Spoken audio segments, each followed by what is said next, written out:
तो हेलो बच्चों, नमस्कार। आज की वीडियो में आपका स्वागत है। उम्मीद है कि आपने पिछला वीडियो देखा होगा एंड आज हम उस वीडियो का आगे का पढ़ेंगे जो हमने पिछले पढ़ा था। ठीक है, तो आज हम मेनली जो है डार्विन फिंचेस के बारे में पढ़ेंगे कि फिंच डार्विन ने कितने प्रकार के फिंचों का अध्ययन किया था, कहाँ किया था और वो फिंच कौन कौन से प्रकार के थे वो फिंच। ठीक है, तो उससे पहले मैं आपको कुछ क्वेश्चन करता हूँ। जैसे डार्विन ने अपना सफर कब शुरू किया था और वो किस में गए थे। ठीक है, उसके बाद दूसरा क्वेश्चन ये है कि डार्विन ने कौन सा बुक लिखा था। ये आप मैंने पढ़ाया नहीं है, लेकिन आप ये ढूंढ कर उसको आप कमेंट बॉक्स में डालिए। ठीक है, तो बस इतना ही, आगे बढ़ते हैं हम लोग। ठीक है, तो गैलापागोस पर कितने प्रकार की फिंच पाई गई इसके बारे में हम पढ़ेंगे। ठीक है, तो गैलापागोस में जो फिंच पाई जाती थी वो मेनली जो है भारतीय गौरैया के समान थी। ठीक है, भारतीय गौरैया के जैसी थी, लेकिन वो भारतीय गौरैया नहीं थी।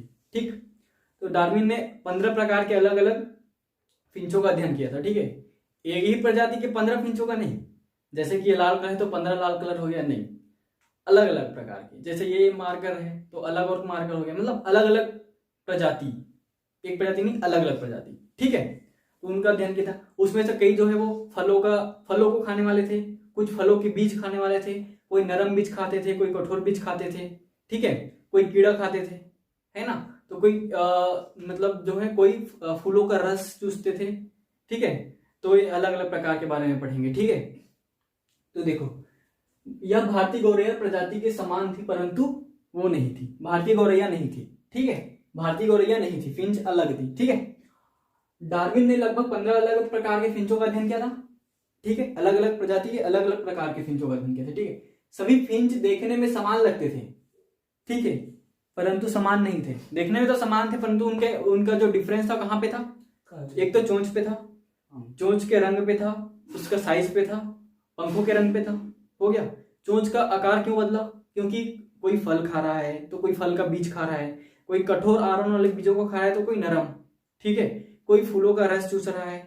ठीक है, कोई कीड़ा खा रहा है ना, तो ये ठीक है, कीड़ा खाता है, कोई वुड पैकर भी है। ठीक है, आगे पढ़ेंगे हम लोग वंशावली में। ठीक है, ठीक है, तो रंग भिन्न थे। यह सभी अलग अलग टापुओं पर मिले।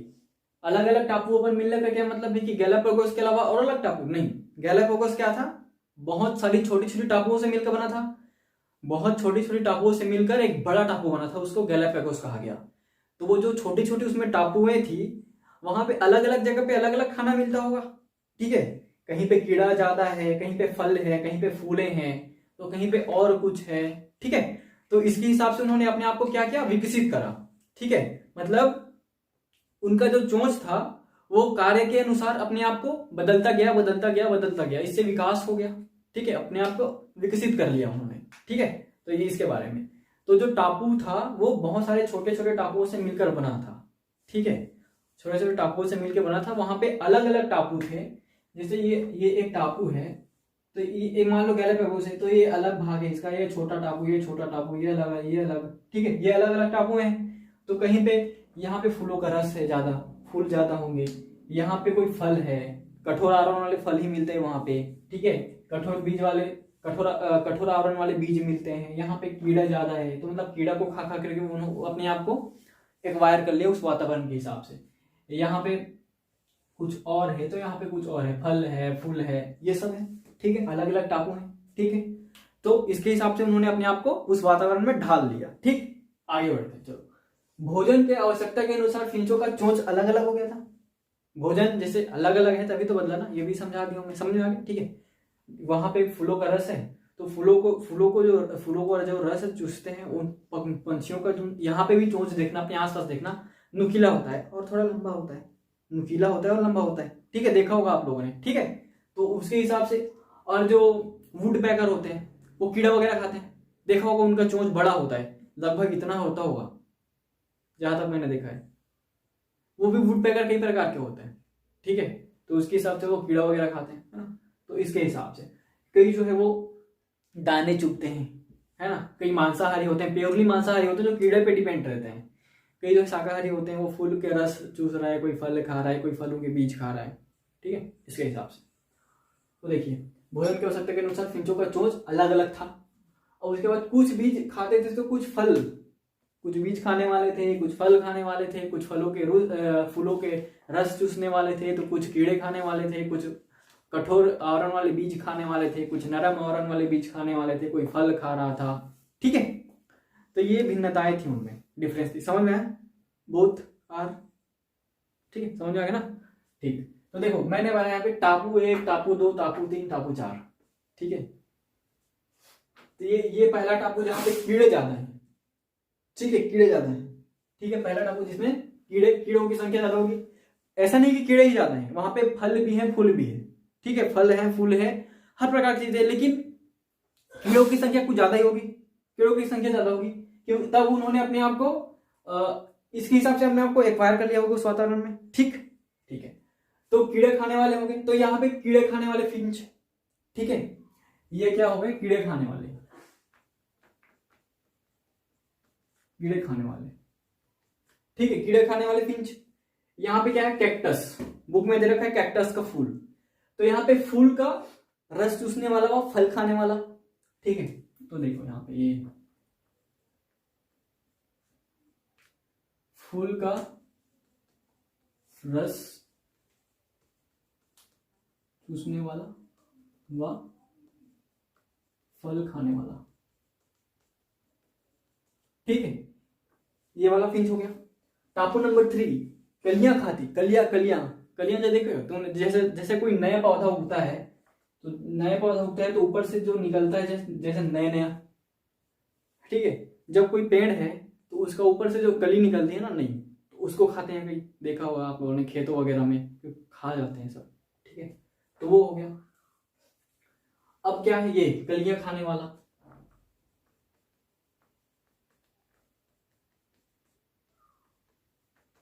बीज खाने वाला, बीजों में भी भिन्नताएं थी।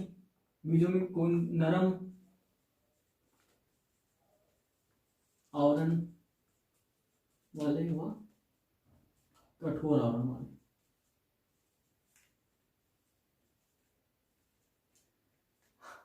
उसमें भी कौन सा था? जो कठोर आवरण वाले बीज खाते होंगे उनका चोंच थोड़ा मजबूत होगा, और जो नरम वाले खाते होंगे उनका थोड़ा कमजोर होगा। ठीक है, तो उसके हिसाब से अपने आप को उन्होंने बदल लिया, पूरी तरीके से बदल लिया। ठीक है, अब देखो ये समझ में आ गया? कीड़ा खाने वाला, फूल व फलों के रस चूसने वाला, कलियों को खाने वाला व बीज खाने वाला। ठीक है, 4 प्रकार के मेनली यहाँ पे याद रखना, फिर वंशावली में हम पूरा डिटेल पढ़ेंगे। ठीक है, तो विविधता क्या थी? चोंच में जितनी विविधता थी उतनी ही खाने में भी थी। अब देखो, अब जितने विविध प्रकार के खाने मिलेंगे उतने विविध प्रकार के चोंच भी थे। तभी तो मतलब, क्या चोंच विविध प्रकार के थे इसलिए खाने विविध प्रकार के थे? क्या चोंच भिन्न हो गए उससे खाने भिन्न हो गए होंगे? नहीं, खाने भिन्न थे इसलिए चोंच उनके भिन्न हो गए। जब तुमको अलग अलग प्रकार के जगह वहां के हिसाब से उनको अलग अलग प्रकार का खाना मिला, तो उससे उनके चोंच में भिन्नता आनी शुरू हो गई होगी। ठीक है, चोंच भी डिफरेंस आना शुरू हो गया होगा। तो इससे ये पॉइंट क्लियर। फिंच गैलापागोस पर कहां से आए थे? कहां से आए थे? इक्वेडोर से। इक्वेडोर कहां था? दक्षिण अमेरिका में। ठीक है, किसने माना था? डार्विन ने कहा था। ठीक, अलग अलग फिंचों की चोंच में भिन्नता का होना, इसके बारे में सभी फिंच के पूर्वज समान होंगे। कोई एक फिंच होगा,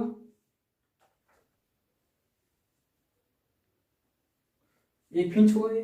ठीक है, तो इसने अपने आप को, ये मान लो चलो ये गैलापागोस पे गया, गैलापागोस टापू पे हिस्सा लग गया, आ गया यहाँ पे।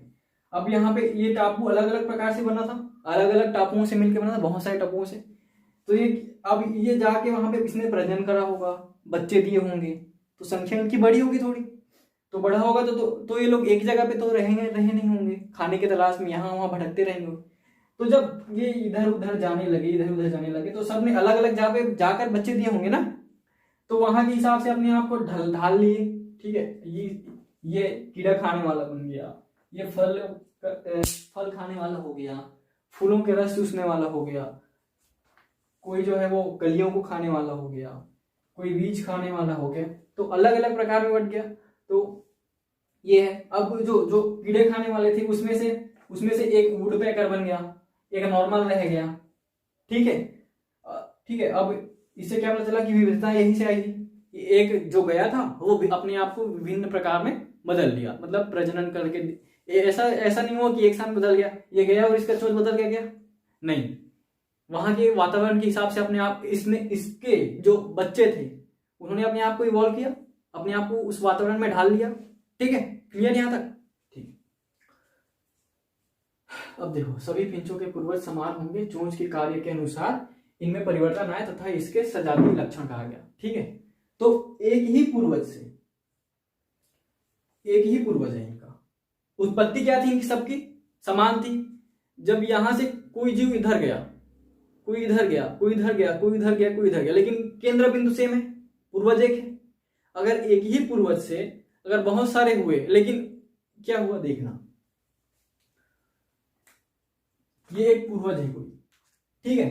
अब इससे कोई गैलापागोस आइलैंड पे अलग जगह चला गया, टापू के जो गैलापागोस टापू था उसके अलग टापू पे चला गया, छोटे छोटे टापुओं से मिलकर बनाया था, उसको अलग टापू में चला गया, कोई इधर चला गया, कोई इधर चला गया, कोई इधर चला गया, कोई उत्तर में चला गया, कोई पूर्व में चला गया, कोई पश्चिम चला गया, कोई दक्षिण चला गया। ठीक है, तो अलग अलग जगहों पे गया वो। तो यहाँ पे उसने क्या करा, अपने आप को फिर इवॉल्व करा, यहाँ पे जाके अपने आप को इवॉल्व करा। ठीक है, तो फिर यहाँ से फिर उड़ के फिर अलग अलग जगह चला गया, तो फिर उन्होंने अपने आप को उसके हिसाब से ढाल लिया। तो क्या इनका ओरिजिन सेम है, उत्पत्ति सेम हुआ है, इनका केंद्र बिंदु सेम है, इनका मतलब इनकी उत्पत्ति जो है समान हुई है। तो इसको क्या कहा गया, सजातीय लक्षण। सजातीय लक्षण वो होता है जो मतलब जिनकी उत्पत्ति समान परंतु कार्य भिन्न भिन्न हो। जैसे कोई एक फिंच था, सभी फिंच हैं, उनकी उत्पत्ति क्या थी, समान हुई थी। कोई इक्वेडोर नामक देश से, इक्वेडोर देश से एक फिंच आया गैलापागोस पे, अपने आप को पूरी जगह बिखेर दिया, अपना साम्राज्य फैला लिया वहां पे। ठीक है, तो उनकी उत्पत्ति एक ही जगह से हुई है ना, पूर्वज एक ही था उनका, लेकिन उनके चोंच जो है वो डिफरेंस हो गए सबके। तो उत्पत्ति एक थी लेकिन कार्य उनके भिन्न थे, खाना के हिसाब से उनका चोंच का कार्य भिन्न हो गया। तो सजातीय लक्षण का मतलब यही है कि उत्पत्ति समान, कार्य भिन्न। और एक दे रखा है समृद्धि लक्षण, यानी कि एनालोगस कैरेक्टर, और इसको कहते हैं होमोलोगस कैरेक्टर। जो सजातीय लक्षण है उसको होमोलोगस कैरेक्टर, और जो समृद्धि लक्षण है उसको एनालोगस कैरेक्टर। ठीक है, तो जो समृद्धि लक्षण है उसकी उत्पत्ति भिन्न होती है, उसकी उत्पत्ति भिन्न होती है। जैसे कि मान लेते हैं एक कोई जैसे कि ये है, मान लो एक फिंच है, ठीक है, एक फिंच है, उसकी उत्पत्ति, उसका पंख और एक तितली का पंख, क्या ये सेम पूर्वज से आए? नहीं आए, सेम पूर्वज से तो नहीं आए ना, लेकिन इनके पंख का काम क्या है, सेम है, उड़ने का काम करते हैं ना, उड़ते ही है, सेम काम है। तो इसको क्या हो गया, समृद्धि लक्षण ही हो गया कि जिनकी उत्पत्ति भिन्न परंतु कार्य समान, उत्पत्ति भिन्न परंतु कार्य जो है वो समान है। जैसे कि फिंच हो गया या तितली हो गई, ठीक है, उत्पत्ति भिन्न कार्य समान। होमोलोगस में उत्पत्ति समान, कार्य भिन्न। समृद्धि में उत्पत्ति भिन्न, कार्य समान। ठीक है, हो गया। तो देखो इसमें लिख लेना, इसका एग्जांपल फिंच लिख लेना, और इसका एग्जांपल लिख लेना तितली व फिंच। ठीक है, तो ये हो गया। ठीक है, समृद्धि लक्षण, उत्पत्ति भिन्न परंतु कार्य समान, और क्या बोलते हैं उसको, होमोलोगस कैरेक्टर, यानी कि समजातीय समजातीय लक्षण, उसमें उत्पत्ति समान है और कार्य भिन्न है, चोंचों का कार्य भिन्न हो गया, उससे क्या हो गया, इसको कहेंगे सजातीय लक्षण। ठीक है, तो यहां तक आप लोग नोट करिए। तो चलिए आगे बढ़ते हैं, आपने लिख लिया होगा। ठीक है, तो देखो फिंचों के बारे में पढ़ेंगे। जो गैलापागोस पर एक जो गया था उसने अपने आप को कितने विविध प्रकार में ढाल लिया। ठीक है, तो देखो मेनली हम पढ़ते हैं। पहला जो फिंच था वो गैलापागोस पर गया था, है ना, यानी कि होमोलोगस कैरेक्टर जो आए थे वो एक ही से आया था, क्योंकि इनकी उत्पत्ति समान हुई है। ठीक है, सजातीय लक्षण। तो इनके चोंच में जो डिफरेंस आई थी उसके बारे में देखते हैं। देखो पहला तो गाने वाला फिंच, यानी कि कोयल की तरह गाने वाला, है ना, तो वो भी दो थे। पहला तो एक हरा था और दूसरा स्लेटी यानी कि जो गोल्डन और सिल्वर के बीच का होता है, सिल्वर जैसा होता है लेकिन उसको सिल्वर नहीं कहते, स्लेटी कहते हैं। ठीक है, तो उस कलर में था। ठीक है, तो देखना कलियों को खाने वाला था वो शाकाहारी होगा, जो कलियों को खाता था वो शाकाहारी था। अब उसके बाद एक और है जमीन पर रहने वाले और पेड़ों पर रहने वाले। जो पेड़ पे रहते थे उनमें भी कई विविधताएं थी, जो कई छोटे पेड़ पे रहते थे, कोई मध्यम पेड़ पे रहते थे, कोई बड़े पेड़ पे रहते थे, उनमें से कई तो मांसाहारी थे, है ना। तो देखना पेड़ पर रहने वाले कीड़े खाने वाले, तो यानी कि ये मांसाहारी हो गए। छोटे पेड़ पर रहने वाले, मध्यम लंबाई के पेड़ पर रहने वाले, बड़े पेड़ पर रहने वाले। अब बड़े पेड़ पर रहने वाले में भी क्या हो गया, एक तो कटखोड़वा यानी कि वुड पैकर, ठीक है, और एक मैंग्रोव जो घने जंगलों में रहता है, ठीक है, उसके बारे में हो गया। अब जमीन पर रहने वाले में आ गए, छोटे मैदान में रहने वाले व बड़े मैदान में रहने वाले। छोटे मैदान में रहने वाले सब शाकाहारी थे, ये सब फूल वगैरह खाते होंगे, फूलों के रस वगैरह है जो, ये सब, ठीक है। और उसमें बीज बीज बीज खाने वाले क्या है, मध्यम मैदानी थे, बड़े मैदान में रहने वाले हो गए। उसके बाद कैक्टस खाने वाले, कैक्टस खाने वालों भी बड़े मैदान में, कैक्टस के छोटे मैदान में, बड़े मैदान में भी कैक्टस के बड़े मैदान, जहाँ पे बहुत सारे कैक्टस होंगे वहां पे, और छोटे मैदान कईयों का चोंच जो है नुकीला होता था, कईयों का पतला होता था, ठीक है। तो ये आपके बुक में दे रखा है, वहां से आप अच्छे से इसको स्टडी करना वंशावली में, ठीक है, फिंचों के वंशावली में दे रखा है, ठीक है। तो आप लोग इसको देख लीजिए और एक बार रिवाइज करिए बढ़िया से, आपको अच्छे से समझ में आएगा। आपके बुक में दे रखा है वंशावली, वो देखिएगा जरूर। फिंचों के बारे में, फिंचों के बाद उसी को पढ़ना होता है, यहाँ पे थोड़ा अलग दे रखा है, ठीक है। तो आज के लिए इतना ही, थैंक यू सो मच।